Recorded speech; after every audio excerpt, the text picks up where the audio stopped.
Deportation airplanes full of migrant children ready to leave the United States were ordered to stay wheels down on the ground, and before letting them go, a judge blocked the Trump administration temporarily from sending the unaccustomed minors to Guatemala. The government around the children's parents argued that the children's parents requested reunification, but lawyers for some of the children say that is not the case. So we're going to go live now to immigration and politics reporter Camilo Montoya-Galvez. Camilo, thank you so much for joining us on 24/7 today. We are seeing another case of back and forth here. So before I ask what this ruling means overall, I want to ask you, where are the children right now?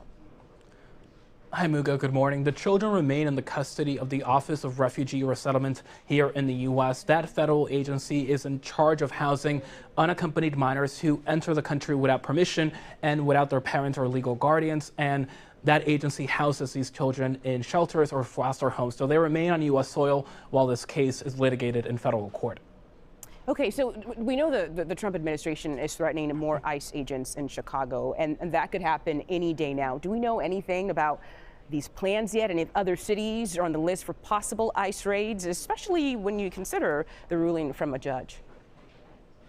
Well, the Trump administration, Mugo, is certainly trying to escalate its crackdown on illegal immigration.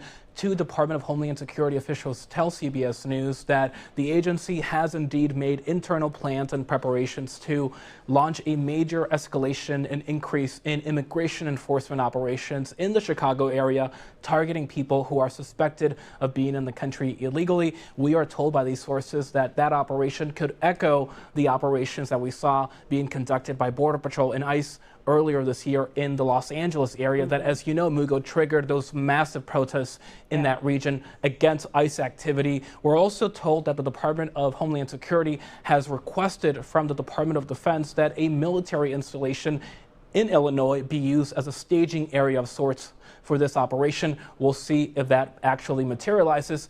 In terms of how the local leaders are reacting, we know that Chicago Mayor Brandon Johnson has announced a new executive order that seeks to reinforce, in many ways, longstanding local policy that local policemen cannot work with ICE to arrest immigrants suspected of being in the country illegally. But the bottom line, Mugo, is that local officials can't really do much to interfere or stop federal immigration enforcement.